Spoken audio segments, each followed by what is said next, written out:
Hello everyone, welcome back to Axis IAS. I am Sandeep Kumar और हम लोग पॉलिटी पीवाईक्यू कर रहे हैं यूपीएससी प्रीलिम्स 2025 के लिए।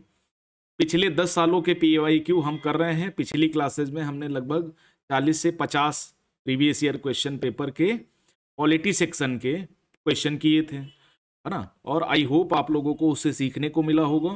देखो, इस समय पॉलिटी बहुत अच्छी आ रही है। कुल मिलाकर के 18-20 क्वेश्चन पूछे जाते हैं और बहुत टफ नहीं है। अगर आप ठीक से एक स्ट्रेटजी के साथ अच्छे से प्रिपेयर करते हैं तो कम से कम 15 टॉपिक से 18-20 क्वेश्चन पूछे जा रहे हैं और बहुत सरल है।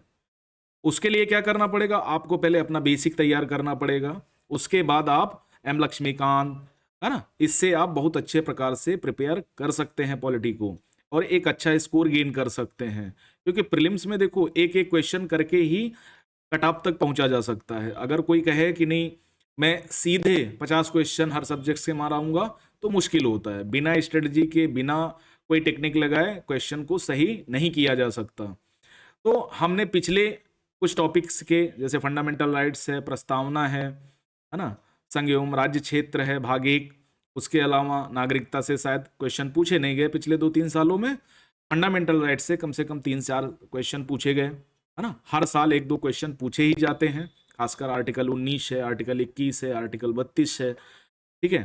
तो यहां पर वो टॉपिक हम चूज करेंगे जिन टॉपिक से क्वेश्चन बनने की संभावना है, और ये हमें पता लगेगा सिलेबस और प्रीवियस ईयर क्वेश्चन पेपर से। तो 2019 के पेपर में अब जैसे संसद एवं राज्य विधानमंडलों से क्वेश्चन पूछे गए, तो पहला क्वेश्चन हम देखते हैं क्या है। पहला क्वेश्चन है, भारत के किसी राज्य विधानसभा के संदर्भ में निम्नलिखित कथनों पर विचार करना है। अब किसी भी राज्य की विधानसभा ले लेते हैं। अब विधानसभा के बारे में आप जानते ही हो कि एमएलए का इलेक्शन होता है प्रत्येक 5 वर्ष में, किसी न किसी राज्य में होता ही रहता है।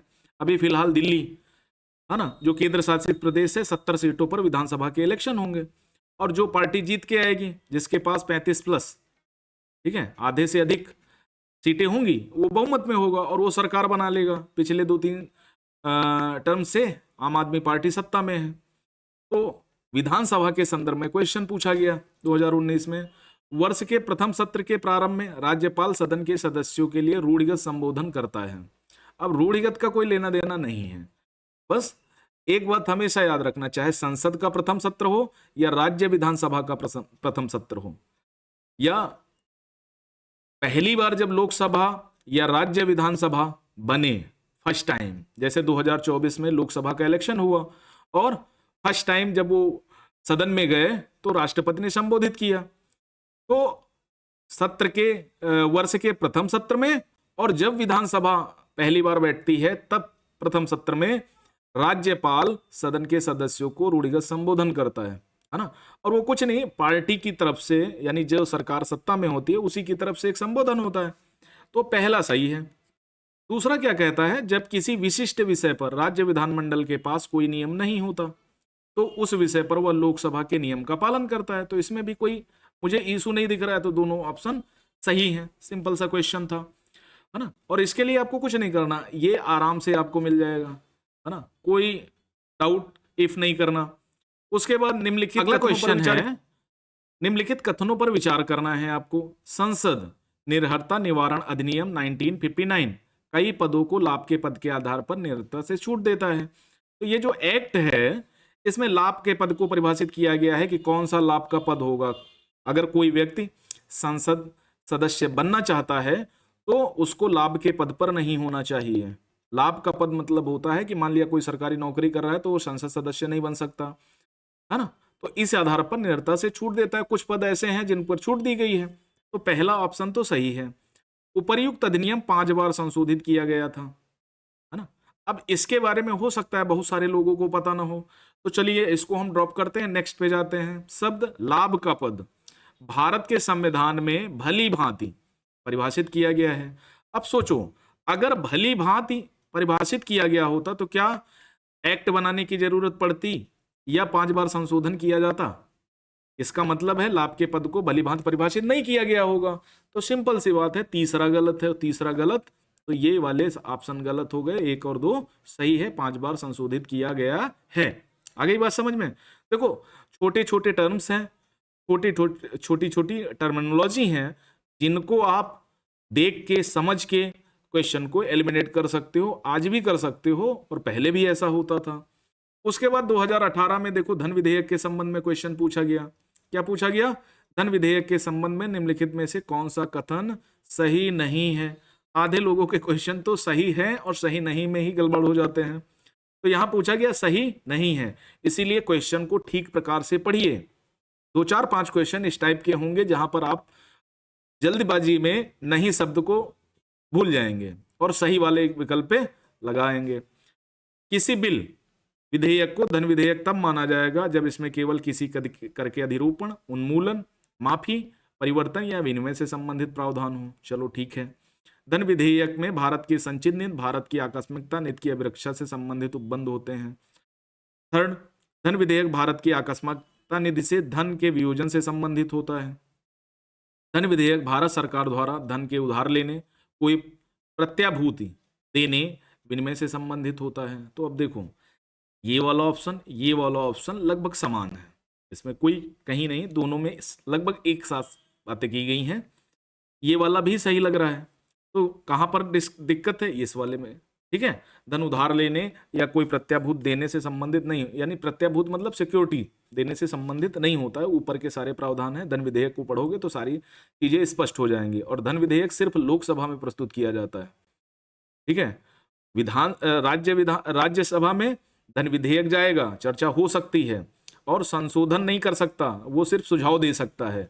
लोकसभा इसको मानने न मानने के लिए बाध्य नहीं है। और धन विधेयक राष्ट्रपति की पूर्व अनुमति को लेकर के ही सदन में प्रस्तुत किया जाता है। ठीक है, अगला है विधानसभा का अध्यक्ष का या की अध्यक्ष यदि विधानसभा का सदस्य नहीं रहता है तो अपना पद रिक्त कर देगा या देगी। अगला, जब कभी विधानसभा का विघटन किया जाता है तो अध्यक्ष अपने पद को तुरंत रिक्त कर देगा। ठीक है, पहला तो सही है, लेकिन दूसरा क्या है? जब कभी विधानसभा का विघटन किया जाता है तो अध्यक्ष अपने पद को तुरंत रिक्त कर देगा। नहीं, तुरंत रिक्त नहीं होता है। जब नई लोकसभा बैठती है तो उसकी अध्यक्षता पुराना वाला अध्यक्ष ही करता है लास्ट टाइम पे, उसके बाद उसका पद रिक्त हो जाता है। तो ये वाला गलत है, पहला सही है। ओके, बात समझ में आई यहां? इसके बाद भारत की संसद के संदर्भ में निम्नलिखित में से कौन सी संसदीय समिति इसकी समीक्षा करती है और सदन को सूचित करती है कि जो विनिमय, नियम, उपनियम, उपविधि आदि बनाने की शक्तियां संविधान द्वारा प्रदत्त हैं या संसद द्वारा प्रत्यायोजित हैं, उनका कार्यपालिका द्वारा इन प्रत्यायोजनों यानी डेलीगेशन की परिधि के भीतर उचित प्रयोग हो रहा है। देखो बहुत बड़ा क्वेश्चन नहीं है, बस समझने की देर है। मतलब सीधा सा पूछा गया है उस समिति के बारे में बताइए जो संसद के लिए नियम, कानून, नियम, विनियम, उपनियम, उपविधि आदि बनाने की शक्तियां रखती है ना, और क्या उसका प्रयोजन सही है। अब सरकारी आश्वासनों संबंधी समिति ये काम करती नहीं है। ठीक है, कार्य सलाहकार बिजनेस एडवाइजरी समिति का ये काम है नहीं। अब दो में कंफ्यूजन होगा, अधीनस्थ विधान संबंधी समिति और नियम समिति। तो ये काम नियम समिति करती है। ठीक, अगला, पहली लोकसभा में विपक्ष में सबसे बड़ा राजनीतिक दल स्वतंत्र पार्टी था। नहीं भाई, कम्युनिस्ट पार्टी था, सीपीआई। तो पहला वाला गलत हो गया, ये वाला गलत हो गया। लोकसभा में नेता प्रतिपक्ष को सर्वप्रथम 1969 में मान्यता दी गई। यदि लोकसभा में किसी दल को न्यूनतम 75 सदस्य ना हो तो उसके नेता को नेता प्रतिपक्ष के रूप में मान्यता नहीं मिल सकती। ये बात बिल्कुल सही है, और नेता प्रतिपक्ष को 1969 में मान्यता मिली थी, ये बात भी बिल्कुल सही है। यानी कम से कम लोकसभा में 10% जिसके पास सीटें नहीं आई हैं तो उसको नेता प्रतिपक्ष नहीं माना जाएगा। 2017 में क्वेश्चन पूछे गए, भारत की संसद के संदर्भ में निम्नलिखित कथनों पर विचार करना है आपको। गैर सरकारी विधेयक ऐसा विधेयक है जो संसद के ऐसे सदस्य द्वारा प्रस्तुत किया जाता है जो निर्वाचित नहीं है किंतु भारत के राष्ट्रपति द्वारा नाम निर्दिष्ट है।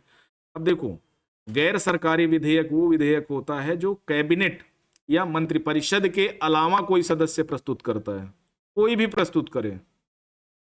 ठीक है, सरकारी विधेयक वो होते हैं जो कोई मंत्री प्रस्तुत करता है या मंत्रिपरिषद का कोई सदस्य प्रस्तुत करता है, वो सरकारी विधेयक माना जाता है। मान लिया लोकसभा में वर्तमान में भाजपा के पास 240 सांसद हैं, प्लस 2 अन्य पार्टियां, 2-3 पार्टियां मिलकर के 272 का आंकड़ा पूरा करती हैं। अब इसमें बहुत ज्यादा 70 मंत्री हैं, है ना, कैबिनेट मिनिस्टर, राज्य मिनिस्टर, स्वतंत्र प्रभार वाले मिनिस्टर, कुल मिला के 70 हैं। तो ये 70 लोग जो विधेयक प्रस्तुत करेंगे वो सरकारी विधेयक होगा, बाकी जो लोग प्रस्तुत करेंगे वो गैर सरकारी विधेयक या प्राइवेट बिल होगा।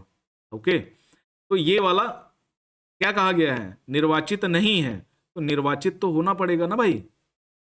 अगला, हाल ही में भारत की संसद के इतिहास में पहली बार एक गैर सरकारी विधेयक पारित किया गया, ऐसा नहीं है, पहली बार नहीं किया गया, इसके पहले भी विधेयक पारित किए गए हैं, तो पहला प्रस्तुत किया जाता है, निर्वाचित नहीं है, तो दोनों गलत हैं। ठीक है, अगला, निम्नलिखित कथनों में से उस एक को चुनिए जो मंत्रिमंडल स्वरूप की सरकार के अंतर्निहित सिद्धांत को अभिव्यक्त करता है। मंत्रिमंडल स्वरूप की सरकार के अंतर्निहित सिद्धांत को अभिव्यक्त करता है।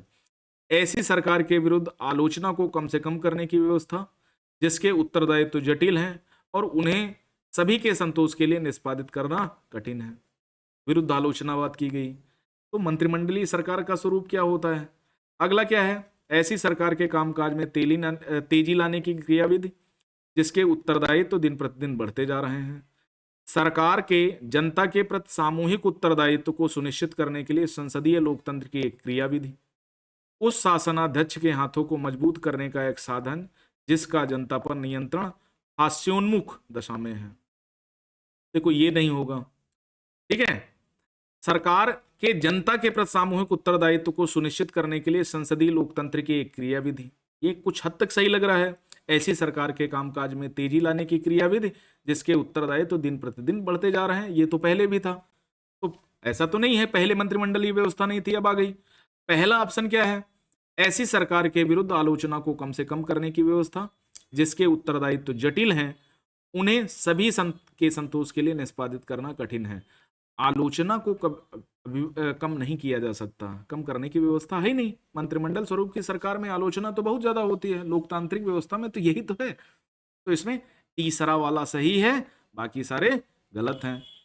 संसदीय स्वरूप के शासन का प्रमुख लाभ है, क्या है, कार्यपालिका विधानमंडल दोनों स्वतंत्र रूप से कार्य करते हैं। ठीक है, कार्यपालिका का काम क्या करती है, जो कानून बनते हैं उनके अनुसार शासन चलाना होता है। विधानमंडल का काम, ये भी इसमें विधानसभा विधान परिषद हो सकते हैं या सिर्फ विधानसभा होती है, तो ये दोनों अलग चीजें हैं। कार्यपालिका ये सरकार है और विधानमंडल में सरकार और गैर सरकार दोनों होते हैं, यानी पक्ष और विपक्ष दोनों होते हैं। यह नीति की निरंतरता प्रदान करता है और यह अधिक दक्ष है। संसदीय स्वरूप के शासन के बारे में पूछा है, कार्यपालिका विधानमंडल के प्रति उत्तरदायी बनी रहती है। सरकार के अध्यक्ष को निर्वाचन के बिना नहीं बदला जा सकता, इसका कोई मतलब नहीं है। अब देखो एक एक विकल्प पे गौर करते हैं, ठीक है। अब देखो यहाँ दो अलग अलग चीजें दी गई हैं, एक तो कार्यपालिका, ठीक है, और विधानमंडल, ठीक है। ये कानून बनाने वाली संस्था है, ये कानूनों के अनुसार शासन चलाती है। लेकिन अगर भारतीय संसदीय लोकतंत्र की बात करें तो विधानमंडल या विधानसभा या फिर संसद से ही कार्यपालिका का निष्कासन होता है। जिस पार्टी को बहुमत मिलता है उसको क्या मिलता है, वो कार्यपालिका बन जाती है। तो विधानमंडल से तो स्वतंत्र रूप से कार्य करने का औचित्य ही नहीं, तो ये मतलब नहीं है। यह नीति की निरंतरता प्रदान करता है और अधिक दक्ष है ना। कार्यपालिका विधानमंडल के प्रति उत्तरदायी बनी रहती है। देखो यहाँ पर ये वाला मुझे ऑप्शन सबसे सही लग रहा है, ऐसा नहीं है कि ऑप्शन गलत हैं सारे। इसमें सरकार के अध्यक्ष को निर्वाचन के बिना नहीं बदला जा सकता, ये भी बिल्कुल बात सही है, लेकिन संसदीय स्वरूप के शासन का प्रमुख लाभ नहीं बता रहा है, ठीक है। तो ये नीति की निरंतरता प्रदान करता है, अधिक दक्ष है। जब कभी सरकार अल्पमत में होती है तो नई सरकार उसकी जगह पर आ जाती है, नए चुनाव हो जाते हैं, ठीक है। भारत की संसद किसके या किनके द्वारा मंत्रिपरिषद के कृत्यों के ऊपर नियंत्रण रखती है। तो मंत्रिपरिषद के कृत्यों पर नियंत्रण मतलब कैबिनेट के कृत्यों पर, सरकार के कृत्यों पर संसद कैसे नियंत्रण रखती है, तो स्थगन प्रस्तावों के माध्यम से, प्रश्नकाल के माध्यम से, अनुपूरक प्रश्नों के माध्यम से। तो तीनों बातें सही थी। लोकसभा के निर्वाचन के लिए नामांकन पत्र, है ना, अगर लोकसभा में आपको निर्वाचन होना है, इलेक्टेड होना है, तो उसके लिए आपको नामांकन पत्र कलेक्टर ऑफिस में भरना पड़ता है।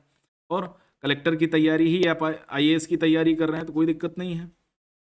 भारत में निवास करने वाले किसी भी व्यक्ति द्वारा दाखिल किया जा सकता है, ओके।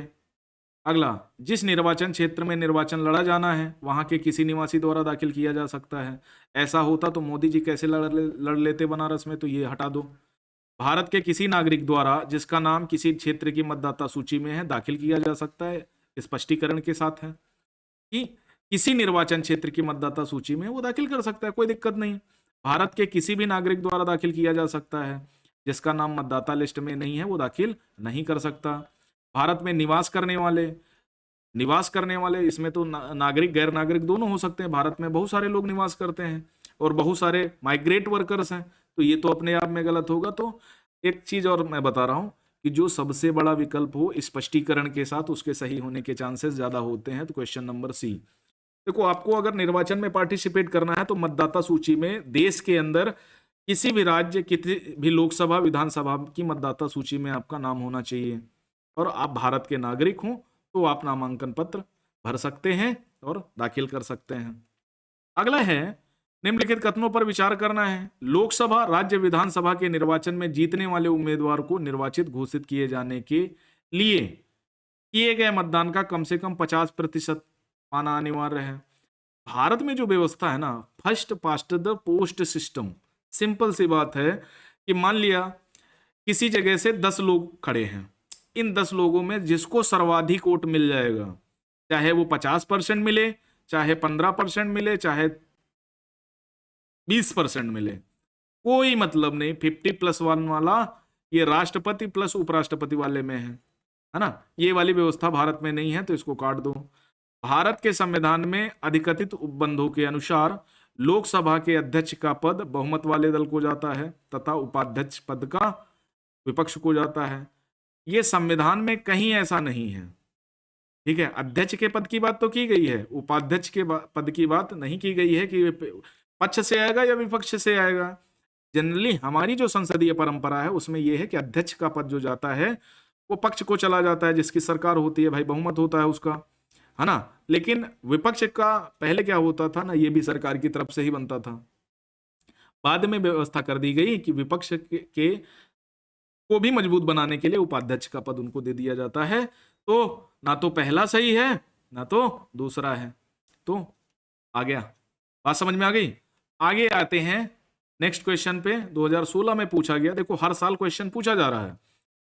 लोकसभा में लंबित कोई विधेयक उसके 17वां पर व्यक्तिगत लैप्स हो जाता है। बिल्कुल हो जाएगा। लोकसभा में लंबित है ना, अगर लोकसभा से निकल करके राज्यसभा में चला गया होता तो वो लैप्स नहीं होता। राज्यसभा में लंबित कोई विधेयक जिसे लोकसभा ने पारित नहीं किया है, लोकसभा के विघटन पर व्यक्तिगत नहीं होगा। भाई राज्यसभा में आया है, राज्यसभा में लंबित है, अबे लोकसभा में तो उस पर पारित ही नहीं हुआ है, तो लोकसभा के विघटन पर व्यक्तिगत कैसे हो सकता है। ठीक है, तो दूसरा वाला सही है, पहला वाला गलत है। राष्ट्रहित में यदि भारत की संसद राज्य सूची के किसी भी विषय पर विधिक शक्ति प्राप्त कर लेती है यदि इसके लिए एक संकल्प। अब राष्ट्रहित में अगर राज्य सूची के विषय पर अगर कानून बनाना है तो क्या होगा, राज्यसभा को इस पर अपना अप्रूवल देना पड़ेगा। अब देखो आंसर क्या दे रहा है, लोकसभा द्वारा अपनी संपूर्ण सदस्यता के साधारण बहुमत से पारित किया जाएगा। अगर लोकसभा पर ये जिम्मेदारी दे दी गई ना तो राज्य सूची में कोई विषय बचेगा ही नहीं, सारा काम लोकसभा ले लेगी, तो ये वाला गलत है। लोकसभा द्वारा अपनी संपूर्ण सदस्य संख्या के कम से कम 2/3, ये भी कोई मतलब नहीं है ना। राज्यसभा द्वारा अपनी संपूर्ण सदस्यता के साधारण बहुमत से पारित किया जाए।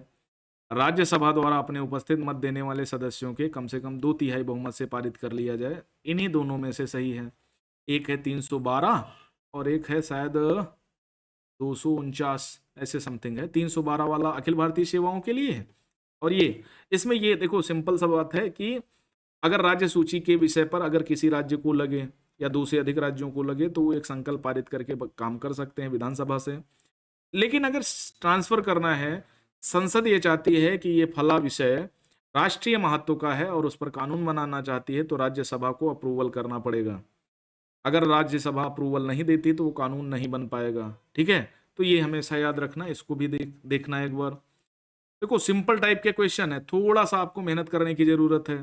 राज्यसभा में धन विधेयक को अस्वीकार करने या संशोधित करने की कोई शक्ति निहित नहीं है, बिल्कुल सही बात है। धन विधेयक को ना तो अस्वीकार कर सकती है, ना तो संशोधित कर सकती है, बस क्या कर सकती है, सुझाव दे सकती है। और एक निश्चित सीमा के भीतर सुझाव माने जाएं या ना माने जाएं, ये लोकसभा पर निर्भर करता है। राज्यसभा अनुदानों की मांगों पर मतदान नहीं कर सकती। अनुदान की मांगों पर मतदान करने का काम सिर्फ लोकसभा का है, तो ये बात बिल्कुल सही है। राज्यसभा में वार्षिक वित्तीय विवरण पर चर्चा नहीं हो सकती। चर्चा हो सकती है, ऐसा कैसे चर्चा नहीं हो सकती, है ना। राज्यसभा में वार्षिक वित्तीय विवरण, एनुअल फाइनेंशियल स्टेटमेंट पर चर्चा नहीं हो सकती। हाँ सही बात है, चर्चा नहीं हो सकती। चर्चा नहीं हो सकती, हो सकती है, चर्चा हो सकती है, मतदान नहीं कर सकती। मतदान नहीं कर सकती, संशोधन नहीं कर सकती। तो पहला और दूसरा सही है, तीसरा गलत है, ये वाला हटा दो, पहला और दूसरा सही है।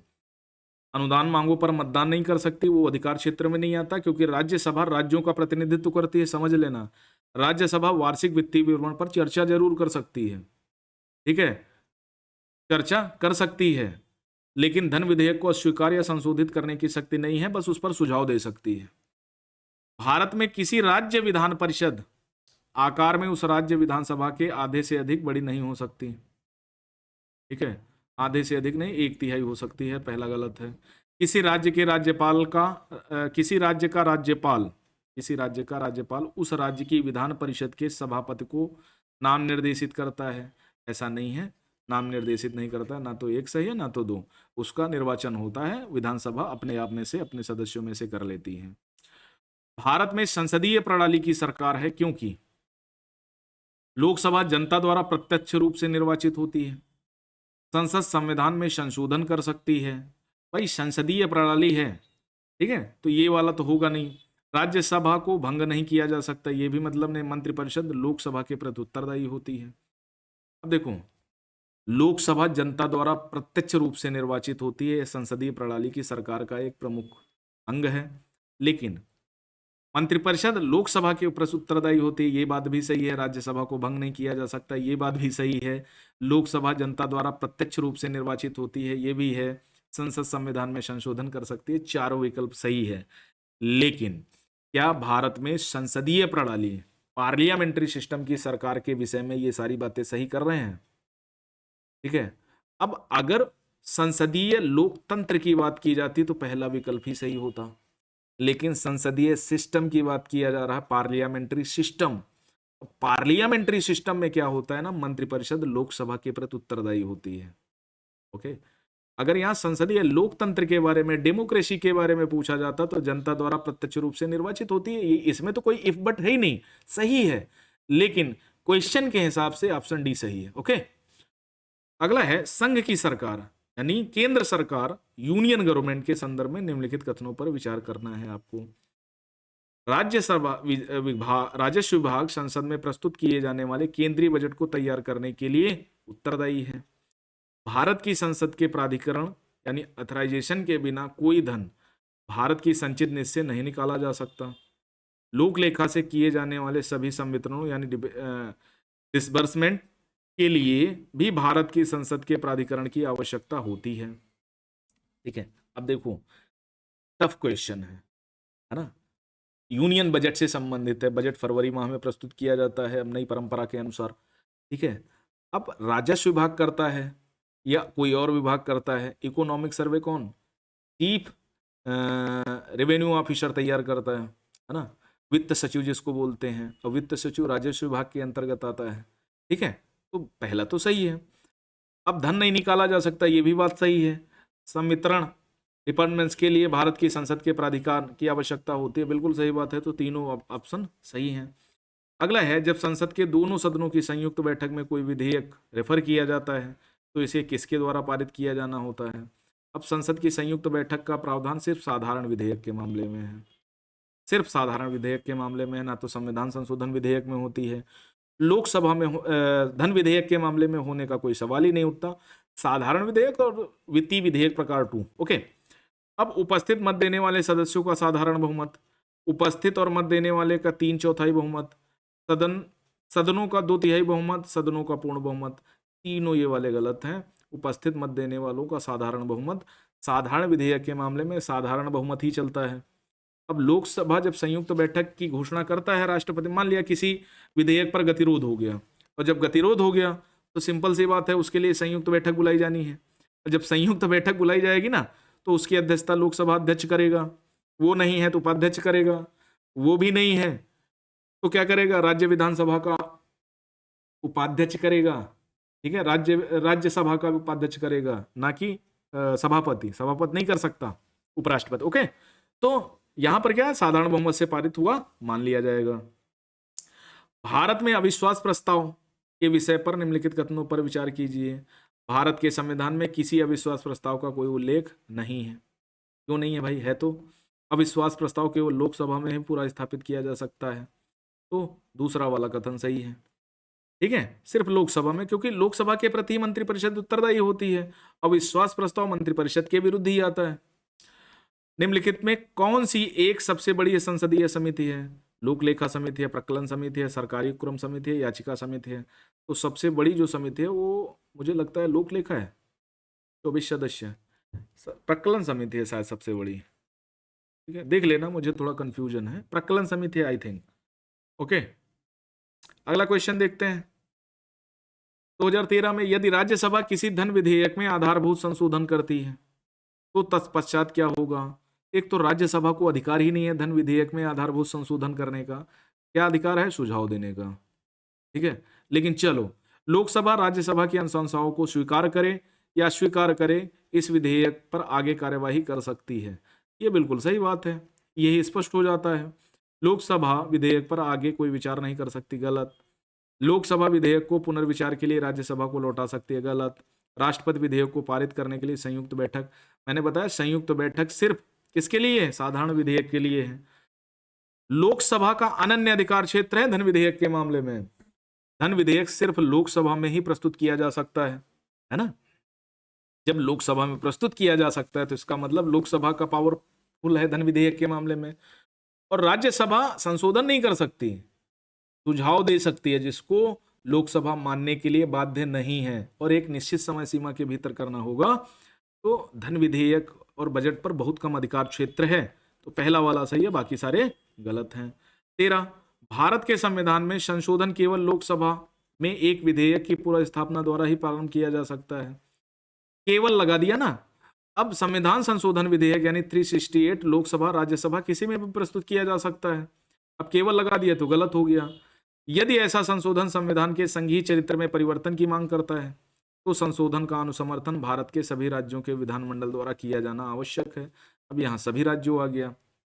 देखो 368 में 2 टर्म्स हैं। पहला टर्म्स ये कहता है कि संविधान में अगर संशोधन करना है और वो संघीय ढांचे का नहीं है तो उपस्थित मतदान करने वाले सदस्यों का 2/3 बहुमत चाहिए।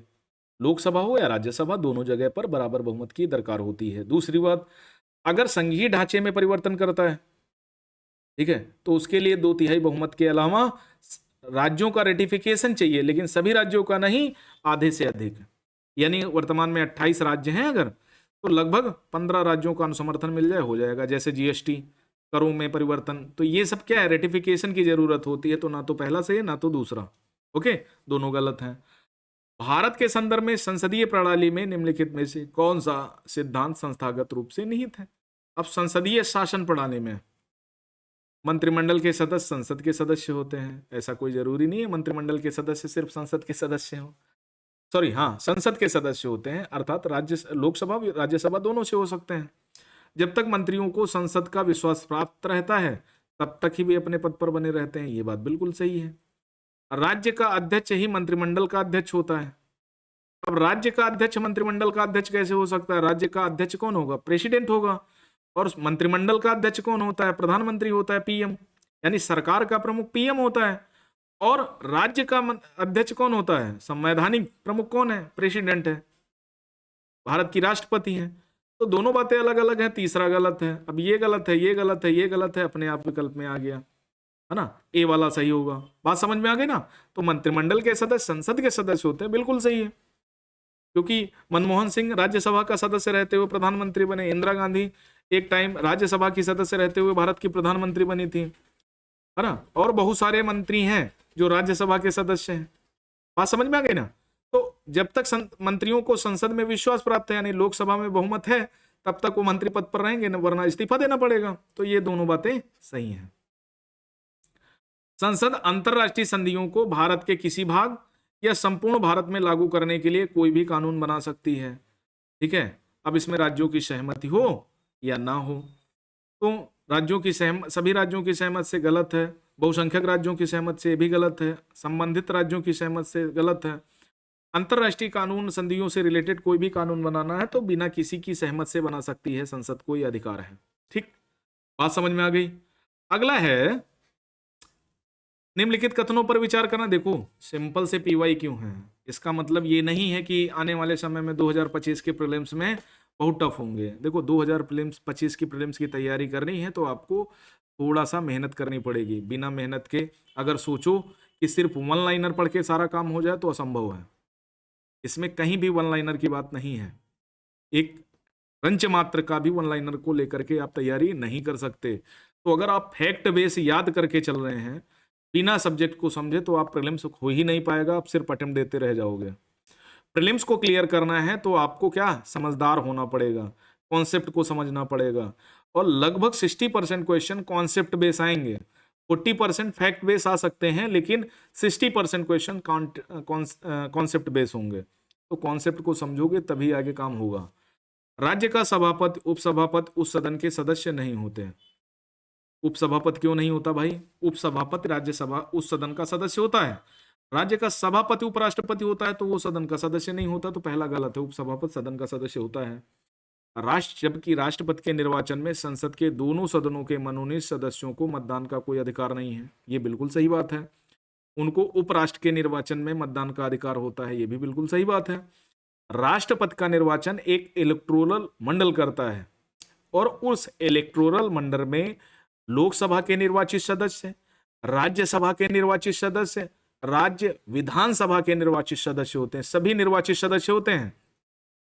लेकिन उपराष्ट्रपति के निर्वाचन में सिर्फ लोकसभा के सदस्य और राज्य विधानसभा के सदस्य निर्वाचन में भाग ले लेते हैं। ठीक है, तो दूसरा वाला सही है।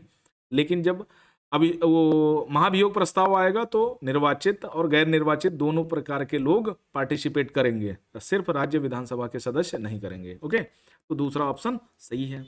लोक लेखा समिति 25 सदस्यों से गठित होती है। सरकार विनियोग और वित्त लेखाओं की जांच करती है। भारत के नियंत्रक महालेखा की रिपोर्ट की जांच करती है। अब लोक लेखा समिति बिल्कुल सही बात है, ये दोनों बातें सही हैं। तो 2 और 3 सही है। इसमें 25 सदस्य होते हैं, इसमें मुझे थोड़ा डाउट है, तो ये दोनों बातें सही हैं। 2012 लोकसभा के अध्यक्ष पद के विषय में निम्नलिखित कथनों पर विचार करना है। वह राष्ट्रपति के प्रसाद पर्यंत पद धारण करता है। वह यह आवश्यक नहीं है कि अपने निर्वाचन के समय वह सदन का सदस्य हो, परंतु उसे अपने निर्वाचन के बाद 6 माह के भीतर संसद का सदस्य हो जाना पड़ेगा। यदि वह त्यागपत्र देना चाहे तो उसे अपना त्यागपत्र उपाध्यक्ष को संबोधित करके देना होगा। तीसरी बात सही है। अब तीसरी बात सही है तो ये वाला ऑप्शन अपने आप एलिमिनेट हो गया, ये वाला एलिमिनेट हो गया। अब इसमें एक में से सही है। वह राष्ट्रपति के प्रसाद पर्यंत पद धारण करता है, इसकी कहीं कोई बात नहीं है। लोकसभा सदस्य के मामले में इसकी कोई कहीं बात नहीं है। राष्ट्रपति के प्रसाद पर्यंत पद धारण नहीं करता। ठीक है, प्रोटेम स्पीकर जब पहली लोकसभा बैठती है ना, तो एक प्रोटेम स्पीकर होता है। प्रोटेम स्पीकर क्या होता है? राष्ट्रपति चुनाव की तारीख की घोषणा कर देता है कि इस तारीख में लोकसभा सदस्य अध्यक्ष का चुनाव होगा। अब जब चुनाव में जो सदस्य बनता है वो प्रोटेम स्पीकर उसको शपथ दिलवा देता है, बात खत्म हो गई। राष्ट्रपति का यहाँ मतलब ही नहीं है, तो पहला गलत है तो इसका मतलब दूसरा भी गलत है। ठीक है, जो लोकसभा अध्यक्ष होगा ना वो निर्वाचित सदस्य होना चाहिए। मंत्री बनने के लिए, प्रधानमंत्री बनने के लिए 6 महीने का टाइम हो सकता है, लेकिन अध्यक्ष बनने के लिए ऐसा नहीं लिखा गया है संविधान में। नंबर दूसरा क्या कहता है? निम्नलिखित विशेषाधिकारों में कौन से भारत के संविधान द्वारा राज्यसभा को प्रदान किए जाते हैं? राज्य का वर्तमान राज्य क्षेत्र परिवर्तित करना, राज्य का नाम परिवर्तित करना, ये तो लोकसभा राज्यसभा दोनों के पास है।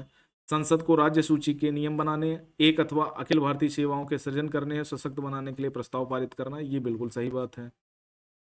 भारत के राष्ट्रपति निर्वाचन प्रक्रिया में संशोधन करना, ये भी लोकसभा और उसका दोनों का काम है। ठीक है, तो दूसरा राज्यों की राज्य सूची के विषय पर कानून बनाने के लिए और अखिल भारतीय सेवाओं का सृजन करने के लिए। ओके, यहां तक बात सिंपल हो गई। अगला है संघ राज्य क्षेत्रों में राज्यसभा में प्रतिनिधित्व तो नहीं होता। होता क्यों नहीं है? दिल्ली का है, पांडुचेरी का है, जम्मू कश्मीर का भी है। निर्वाचन झगड़ों का निर्णय करना मुख्य निर्वाचन आयुक्त के अधिकार क्षेत्र में है, बिल्कुल सही बात है। भारत के संविधान के अनुसार संसद में केवल लोकसभा और राज्यसभा होती है, गलत। राष्ट्रपति भी होता है, तो तीसरा गलत है ना। पहला प्रतिनिधित्व नहीं होता, होता है, पहला भी गलत है। इसमें क्या कहा गया है? निर्वाचन झगड़ों का निर्णय करना मुख्य निर्वाचन आयुक्त के अधिकार क्षेत्र में, ये बिल्कुल सही बात है, दूसरा सही है। अब लेकिन इसमें 2 और 3 सही दिखा रहा है। लोकसभा राज्यसभा होती है, संसद में राष्ट्रपति भी अभिभूत होता है, बल्कि वह सदस्य नहीं होता। ये तो गलत है, 1 और 3 गलत हो गया, कोई भी नहीं कैसे? इसमें दूसरा वाला सही है, ठीक है। लोकसभा और राज्यसभा के बीच गतिरोध की किन स्थितियों में संसद की संयुक्त बैठक बुलाई जाती है? साधारण विनिर्माण को पारित करने की स्थिति में, बिल्कुल सही बात है। धन विधेयक में लोकसभा का नियमानुसार अनन्य क्षेत्र है, तो इसका कोई मतलब नहीं, दूसरा गलत, दूसरा गलत। संविधान संशोधन दोनों को बराबर अधिकार है, ये भी गलत है, तो ये दोनों गलत हैं, सिर्फ पहला सही है। ओके। निम्नलिखित में कौन सी विधियां भारत के लोक वित्त पर संसदीय नियंत्रण रखने के काम करती हैं? ठीक है। संसद के सम्मुख वार्षिक वित्तीय विवरण प्रस्तुत किया जाना, विनियोजन विधेयक पारित होने के बाद भारत की संचित निधि से मुद्रा निकालना, अनुपूरक अनुदानों लेखानुदानों का प्रावधान, संसदीय बजट कार्यालय द्वारा समष्टिगत आर्थिक पूर्वानुमान व्यवहित सरकार के कार्यक्रम का एक नियतकालिक या कम से कम मध्यवर्षीय पुनरावलोकन किया जाना, ऐसा नहीं होता। संसद में वित्त विधेयक का प्रस्तुत किया जाना। अब इसमें संसदीय नियंत्रण के काम आती हैं, चौथा निकाल दो, 1 3 1 2 3 5, ठीक है, बाकी सब सही है। भारतीय संसद में स्थगन प्रस्ताव लाने का उद्देश्य क्या है? स्थगन प्रस्ताव का मतलब सार्वजनिक महत्व के निश्चित अत्यावश्यक मुद्दे पर बहस करने हेतु मंत्रियों से सूचना अनुदान की मांगो। हाँ, स्थगन प्रस्ताव इसलिए आता है कि सार्वजनिक महत्व का विषय आ गया है कोई सामने, उस पर चर्चा करना अति आवश्यक है, इसलिए स्थगन प्रस्ताव आता है। नो डाउट, सिंपल सा क्वेश्चन है, हो जाएगा, ठीक है। उसके बाद 2011 में, हाँ 2011 में भारत की संचित निधि से निकालने के लिए निम्नलिखित किसके अनुमोदन अनिवार्य है? अगर संचित निधि से धन निकालना है तो भारत की संसद विनियोग विधेयक पारित करना पड़ेगा। यदि वार्षिक संघीय बजट लोकसभा द्वारा पारित नहीं होता है, तो अगर बजट पारित नहीं होगा तो ये सरकार पर शंका उत्पन्न करेगा, ठीक है। संघीय वित्त मंत्री त्यागपत्र देने के लिए प्रधानमंत्री अपनी मंत्रिपरिषद का त्यागपत्र पेश कर सकता है, बिल्कुल। ये तो भाई बजट पारित न होना मत इट मींस कि लोकसभा में बहुमत नहीं है सरकार का। भाई सिंपल सी बात है, मान लिया कोई सरकार कोई विधेयक लेके आई और विधेयक पास नहीं हुआ तो शंका तो होगी, ठीक है। तो उसी तरह बजट अगर आया है, सरकार ने पेश किया है और बजट पास नहीं हुआ है, तो इसका मतलब सीधी सी बात है कि सरकार का बहुमत नहीं है लोकसभा में, सरकार को त्यागपत्र देना पड़ेगा। करों और सरकारी कामकाज के निर्वहन में हुई अन्य प्राप्तियों से संघीय सरकार को प्राप्त हुआ समूचा राजस्व जमा होता है। करों और सरकारी कामकाज से निर्वाह में हुई अन्य प्राप्तियों से संघीय सरकार को प्राप्त हुआ समूचा राजस्व जमा होता है। आकस्मिकता निधि में, ये इमरजेंसी फंड होता है लोक लेखा में, भारत की संचित निधि में, निक्षेप और अग्रिम निधि में। इसमें हमको लगता है भारत की संचित निधि में ही जाता है सारा, ठीक है, संचित निधि में, लोक लेखा निधि में नहीं जाता। पब्लिक अकाउंट अन्य चीजों के लिए, ओके। तो यहां तक आज इतने ही क्वेश्चन करते हैं, लगभग 50 क्वेश्चन हुए होंगे, इनको ठीक से करना, और जहां पर थोड़ा बहुत अगर मुझसे चूक हुई हो तो उसको थोड़ा एक बार देख लेना, है ना। मैंने बताया कोई भी टीचर पढ़ाता है तो अंधा भरोसा नहीं करने का, थोड़ा सा अपना दिमाग भी लगाने का, क्योंकि सबका अपना अपना परसेप्शन है और चूक हो सकती है, मानवीय भूल हो सकती है, हो सकता है कोई कॉन्सेप्ट मेरी समझ में ना आया हो पढ़ते समय, है ना। क्योंकि मैं ऐसा तो है नहीं कि पहले से तैयार करके बैठा हूं तब आपको पढ़ा रहा हूं, ठीक है, मैं तो एवं ही शुरू हो जाता हूं। तो इसलिए हर चीज को करने के बाद एक बार अपने आप से भी करना, है ना। सीधे भरोसा किसी टीचर पे नहीं करना, अपने फ्यूचर को गर्त में मत डालना। आपको अच्छा फ्यूचर चाहिए, अच्छी रैंक आप लाना चाहते हैं यूपीएससी में, तो उसके लिए सबसे पहले प्रीलिम्स आपको अच्छा करना पड़ेगा, और प्रीलिम्स नहीं अच्छा हुआ तो ये मान के चलो बहुत दिक्कत फेस करनी पड़ेगी आपको, है ना। क्योंकि प्रीलिम्स ना होना मतलब मेंस लिख ही नहीं पाएंगे आप, और मेंस नहीं लिख पाएंगे तो मतलब क्या है आपका यूपीएससी की तैयारी करने का। बात समझ में आ गई ना। तो अच्छे से तैयारी करें, जो करें ठीक से करें, और पहले कोर सिलेबस को ज्यादा ध्यान दें। इस समय जो भी पढ़ें, करंट अफेयर्स बहुत ज्यादा आपका स्कोप नहीं है तो उसको भूल जाओ, कोर सब्जेक्ट पे फोकस रहो। प्रीवियस ईयर क्वेश्चन 5-6 साल 8 साल जितना कर सकते हो करो, 8 साल से कम करो ही मत, है ना।